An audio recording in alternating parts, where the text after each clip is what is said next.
শুধুমাত্র এই দোয়াটি একবার পড়েন, আল্লাহ তাআলা আপনার 90 বছরের গুনাহ মাফ করে দেবেন ইনশাআল্লাহ।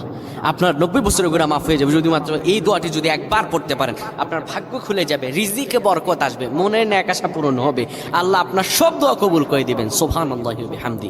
এত ফজিলত এই দোয়াটা আপনারা শেয়ার করে দিবেন। এই যুবকেরা, আমল না করেও সওয়াব পাবা। তোমার একটি শেয়ারে, একটা বাটনে প্রেস করে তুমি সওয়াব পেয়ে যাবা। কারণ তুমি আমল না করো, অন্য কেউ যদি তোমার শেয়ারের বদৌলতে আমল করে সওয়াব তুমি পেয়ে যাবা। নবীজির হাদিস।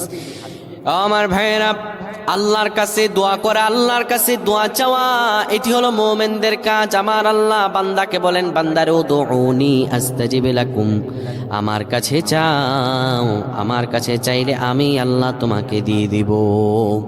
কেউ যদি একবারে দোয়াটি পড়তে পারে, দোয়াটি হলো রব্বি ইন্নী যালামতু নাফসি ফাগফিরলি।